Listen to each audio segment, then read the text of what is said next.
मुझे हाल फिलहाल में ही पता चला है कि बचपन का एक इंसिडेंट है जहाँ पे आपने जो है स्टेज परफॉर्म किया था और आपका कुर्ता शायद वो फटा हुआ था।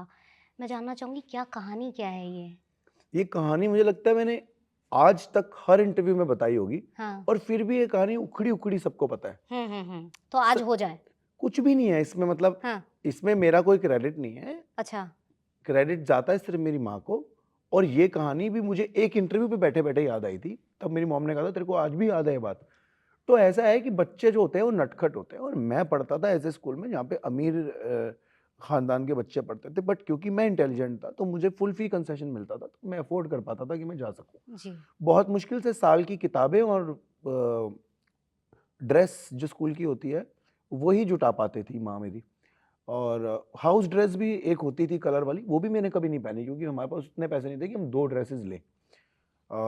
तो मेरी मॉम ने मेरे को बोला कि जितनी भी चीज़ें वहाँ पे होती हैं, तेरे को इन्वॉल्व ज़रूर होना है हर चीज़ में, मतलब पार्टिसिपेट करना है तुझे, हर फंक्शन में, वो चाहे जैसा भी हो। पर मैंने कहा मॉम मैं तो नहीं कर सकता फैंसी ड्रेस में, मुझे तो फैंसी ड्रेस में आप फैंसी ड्रेस दिलवाओ रेंट पे। क्योंकि मेरे जो फ्रेंड्स हैं वो डॉक्टर बन के आ रहे हैं, जी। कोई शिव जी बनना चाहता है, कोई कारपेंटर बनना चाहते हैं, कोई अटैची लेके आएँगे, कोई कुछ मतलब सबके पास कुछ ना कुछ प्रॉप्स होंगे। हुँ। मैं नहीं कर रहा इसमें पार्टिसिपेट, तो उन्होंने मुझे बोला कि क्यों नहीं कर रहा पार्टिसिपेट? आर्ट फैंसी ड्रेस क्या होता है? ड्रेस पहनना। मैंने कहा और क्या? नहीं। फैंसी ड्रेस उन्होंने बोला कि आपको एक कैरेक्टर लेना होता है जिसके साथ आपको स्टेज पे जाके उस कैरेक्टर का एक एक्ट करना होता है और लोग आपको पसंद करते हैं not because of your costume, because of how you are just getting to that character. तो मैंने कहा अच्छा तो फिर मैं क्या करूँ? मेरे पास तो कोई ड्रेस ही नहीं है। हुँ। हीरो बनूँगा तो भी कपड़े नहीं पहने। तो कह रही वो हीरो नहीं बनना, hero is not a fancy dress. Fancy dresses आपको कोई एक कैरेक्टर बनना है। मैंने कहा अच्छा फिर मैं क्या बनूँ? कह रही हम बनेंगे, हम करेंगे पार्टिसिपेट। तो उन्होंने बोला कि अब जो हमारी फैमिली कंडीशंस है उसी के हिसाब से हम चीज़ें करेंगे, तो आप बनोगे शनिदेव। और मैंने कहा फिर मेरे को क्या पहनाओगे आप? तो उन्होंने बोला तेरे दादाजी का कुर्ता होगा, उसको हम थोड़ा डर्टी करेंगे, उसको फाड़ देंगे, वो पहनाएँगे और जो वाह! दूध वाला डोल है वो देंगे, उसके अंदर हम थोड़ा-सा तेल डालेंगे और मैं आपको एक डायलॉग याद कराऊँगी। आपको डायलॉग बोलना है हुँ, स्टेज पे जाके और स्टेज से उतरना है। हुँ। उतरने के बाद अपनी प्रिंसिपल मैम से जाके भिक्षा लेके आनी है। अगर आपने भिक्षा ले ली तो आप जीत गए समझ लो। तो ये आपका कैरेक्टर है। उन्होंने डायलॉग भी याद कराया मुझे कि शनिदेव, शनि को मनाएँगे, शनि को मनाओगे सदा सुख पाओगे, शनिदेव, शनि महाराज, ऐसा कुछ था। आपको डायलॉग जित आज भी याद है। आज शनिवार भी है। Oh shit! वाह! आज शनिवार भी या है। तो तो मैंने जब मैं स्टेज पे गया, जी। मुझे बिल्कुल भी नर्वस फ़ील नहीं हुआ। उसका रीज़न ये था कि मैं सबसे पहली बार गया था। सबसे पहली परफ़ॉर्मेंस ही मेरी थी। तो नर्वस तो तब होता ना जब मैं देखता कि और बच्चे क्या कर रहे हैं। तो मैं गया तो जो मुझे करना था ना हुँ। मतलब अपने आप ही कुछ हुआ। अगर मुझे आज भी वो याद है, वो 4th या 5th स्टैंडर्ड की बात मुझे आज भी याद है, तो जी। कितनी ही मेरे साथ वो हुई होगी। तो मैं हुँ। नीचे उतरा लेफ्ट साइड पे मेरी टीचर्स बैठी हुई थी बहुत सारी एंड मैं उनके पास गया, तो उनसे भिक्षा ली। तो तब 25 पैसे, 50 पैसे, ₹1 सब चलता था। तो मुझे ₹2 तक का सिक्का भी मिला है, ₹5 तक का सिक्का भी मिला मुझे क्या उसमें। बात है! तो उसके अंदर मेरे को लगता है कुछ 70-70 कुछ हुँ, हुँ। ऊपर 72-75 रुपीज़ कुछ ऐसे वो बन गए थे और वो मैं भिक्षा लेके स्टेज पे चढ़ा हूँ और एक स्टेज से यूँ निकल के यहाँ से स्टेज पे चढ़ के दूसरी तरफ उतर के और वहीं से मैं चला गया कि मेरी परफ़ॉर्मेंस खत्म हो गई है। वो मेरी मॉम ने बताया था मुझे कि ऐसे-ऐसे करना है और वो मैं जीत गया था। सो दिस इज़ हाउ मेरा स्टेज फियर चला गया लाइफ़ से। उसके बाद मेरे को लगा कि मटेरियलिस्टिक चीज़ों से शायद आप बेहतर नहीं बन सकते और यही एक वाकया सेम वाकया मेरे साथ ना 2022 में हुआ है। सोचो आप मान सकते हो कि एक 4th स्टैंडर्ड कैसे? में हुआ। सो बहुत टफ टाइम चल रहा था लाइफ का तो मैं कव्वाली करता था, अपनी चीज़ें बनाता था बट स्टेज नहीं मिल रही थी किसी कारणवश। कभी डिमोनेटाइज़ेशन हो गया, कभी उसके बाद फिर लॉकडाउन हो गया, तो आर्टिस्ट सबसे लास्ट में ही गिना जाता था आर्टिस्ट को कि ये तो सबसे आखिरी में आएँगे। तो जब मुझे पहला शो मिला 2 जुलाई 2022 को, तो मेरे पास कपड़े नहीं थे उस दिन के लिए कि मैं कुर्ते कहाँ से लाऊँ? हर रोज़ के नए कुर्ते होंगे, ये हुँ। होगा। तो मैंने कहा चल एक सेट पैटर्न बनाएँगे। मैंने मॉम से बोला कि मेरे को हेल्प चाहिए आपकी, तो मेरे को अपनी लेगिंग्स दे दो, क्योंकि मुझे वो चाहिए। कह रही तू क्या करेगा? मैंने कहा अब हुँ। दो। तो मैंने मेरे को याद है व्हाइट कलर की लेगिंग्स ली और एक मेरे फ्रेंड से मैंने बोरो किया अनारकली, वो पहनता था मुझे अच्छा लगता था। उसने एक पैटर्न पहना हुआ था, तो मैंने वो अनारकली लिया वो ऐसे घेरे वाला, हुँ, हुँ। फ्रॉक सी होती है। हुँ। उसके ऊपर मैंने अपनी फ्रेंड की सिस्टर की शादी का इंडो वेस्टर्न पहन लिया मतलब ऊपर।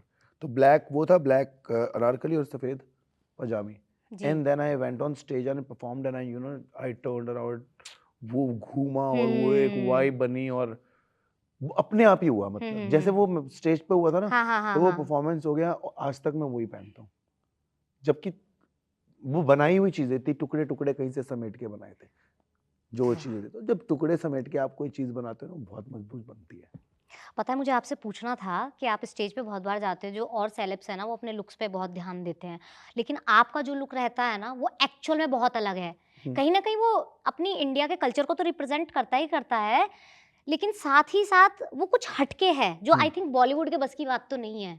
नहीं, बस की बात तो सबकी है, पर नहीं है? मैं तो चढ़ गया स्टेज पे और क्योंकि मेरे पास कोई ऑप्शन नहीं था और हुँ, and I wanted to look exceptional. हुँ, उसमें ट्रोल भी हो सकते हो, उसमें आपको बातें भी सुनने को बिल्कुल, इनिशियली तो बहुत ट्रोल्स हुआ, फ्रॉक पहन के लड़की है, ये है, वही सब चीज़ है। बहुत गलत गलत भी हुँ, हुँ, वर्ड यूज करते हैं लोग हाँ, कमेंट्स में, पर उनका काम है। और आज की डेट में आप देखें तो यही वाला पैटर्न बहुत सारे लोग फॉलो कर रहे हैं, तो आई फील प्रिविलेज कि चलो मैं उसको कम से कम पहन तो पाया। को है, लोग जज कब करते हैं? जब आप कुछ अलग करने की कोशिश करते हैं, जब आप कुछ हो। ये बात भी सही कही आपने। अगर जो आपको जानते हैं हुँ, वो तो आपको लाइफ टाइम जज करेंगे। जो आपको जानते भी नहीं है, जब वो आपको जज करने पड़े, तो आप समझ जाओ कि आप घर घर पहुंच रहे हो। अब जब आप घर घर पहुंचोगे, अब मान लो अगर मैं एक छोटी सी चीज की बात करूं, मोमोज हुँ, कितने लोगों को पसंद नहीं भी होंगे, इसका मतलब ये तो नहीं है कि मोमोज बेकार चीज है। सही बात है। कितने लोगों को मक्खन वाले पराठे नहीं पसंद, वो डाइट कॉन्शियस है, लेकिन मैं पंजाबी हूं, मैं तो सुबह वही खाऊंगा, है ना? तो इसका मतलब ये तो नहीं कि पराठे गलत हो गए। सही बात है। कोई चीज किसी के लिए गलत हो सकती है, किसी के लिए गलत हो सकती है, और ये खुला प्रधान देश है, इसमें कोई दिक्कत नहीं है। जो मर्जी जो जिसको कहना है वो कहता रहे। अपनी जिंदगी सही चलनी चाहिए और आप बस खुशियां बांटो, किसी का बुरा मत सोचो, बस मेरा इतना ही मानना है आखिरी में। ये पहले मेरे बात को डर लगता था ट्रोल होने में। एकदम से जब मैं सोशल मीडिया पे गया तो लोगों ने देखना शुरू किया, तो जब ओपन हो जाते हैं ना कमेंट सेक्शन, तो हुँ। किसी का जो मन करता है वो लिखते हैं।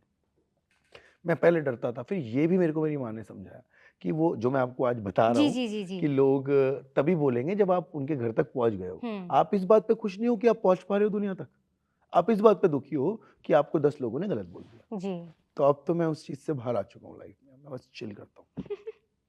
जी। बहुत बार मुझे भी कभी नेगेटिव कमेंट्स मिलते हैं ना, तो मैं भी इग्नोर ही करती हूँ। इवन मैं देखती तक नहीं हूँ। लेकिन ये बात मैं सबको कहना चाहूंगा जो नेगेटिव कमेंट्स करते भी हैं, आप समझिए कि हमारा जो मेंटल स्टेट होता है ना, जो वो हिल जाता है यार, जो हमने पूरी लाइफ में किया होता है ना।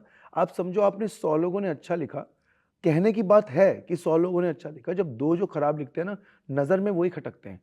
ये जो दो दो खराब लिखते हैं, और वो जो तो खराब लिखते हैं ना, तो वो आपकी मेंटल स्टेट को बहुत परेशान कर देते हैं। आपके लिए तो बस ये है कि आपने कुछ लिखना चाहा, किसी भी चीज को अदब से भी लिखा जा सकता है कि I don't like your performance, that's it. But अगर आप अब्यूज ही करें, या आप किसी की किसी की माता जी की या किसी की सिस्टर की क्या गलती है कि आप उनको बोल रहे हो कि तू ऐसा, मैं यूज भी नहीं कर सकता वो वर्ड्स। तो आई थिंक मुझे लगता है कि ये नहीं होना चाहिए। हम लोग तो समझ गए, लेकिन आगे आने वाली जनरेशन भी होगी, उन लोगों के साथ ऐसा हुआ, कोई कोई गलत स्टेप ना ले ले, कोई परेशान ना हो जाए, डिप्रेशन में ना चला जाए। ये सब आप ही की जिम्मेदारी है, आप आवाम हो, आप ही को अपने देश के कलाकारों को आगे बढ़ाना है। ये बात आपने सही बोली क्योंकि बहुत बार ऐसा सुनने में आया है कि मैं ट्रोलिंग की वज़ह से डिप्रेशन में जा रहा हूँ। जाते हैं लोग। बहुत बार सुना है ये चीज़ मैंने और लोग इस चीज़ को सीरियसली नहीं लेते। मुझे नहीं पता क्यों? बट जैसे आपकी मेंटल जो स्टेट है वो आपके लिए इम्पोर्टेंट है, इसीलिए बाकी लोगों की मेंटल हेल्थ भी उनके लिए ज़रूरी है। हाँ जी, है। समझना चाहिए सबके चीज़। लिए है। आप ये समझिए कि इंसान कितनी मेहनत करता होगा यहाँ तक पहुँचने के लिए, और उसके बाद वो आपका प्यार बटोरने के लिए मेहनत कर रहा है। वो आपसे गाली खाने के लिए मेहनत नहीं कर रहा है। सही बात है। आगे आने वाली जनरेशन के लिए बड़ा मुश्किल हो जाएगा कलाकार बनना। वो सोचेंगे यार, जब मैं ही गाली बक देता तो कोई भी बक देगा, सही बात है। है ना? आज ही का ही ट्रेंड है ये, पहले नहीं होता था। आप पुराने ज़माने के कितने कलाकार हैं, तब सोशल मीडिया भी नहीं होता था ना, तो ये भी बात है। ये बात भी है, पर सही मैं बात है। खुश हूँ हर चीज़ में यार, सही है, जो है बढ़िया है एकदम। फिर भी मैं शुक्रगुज़ार हूँ, फिर भी मैं ये कहता हूँ कि आप हो, तो गा रहा है सागर, और जो ख्वाबों में भी नहीं सोचा था, वो भी पा रहा है सागर। क्या बात है! कितनी हाँ। बड़ी बात बोल दी आपने, हुँ, बातों ही बातों में, और उन सबको जवाब दे दिया जो आपको गलत बोलते हैं हुँ। और किसी को पता भी नहीं चला। उनकी चॉइस है, वो रोक भी नहीं सकते हो। ये जी। बात आपने सही कही।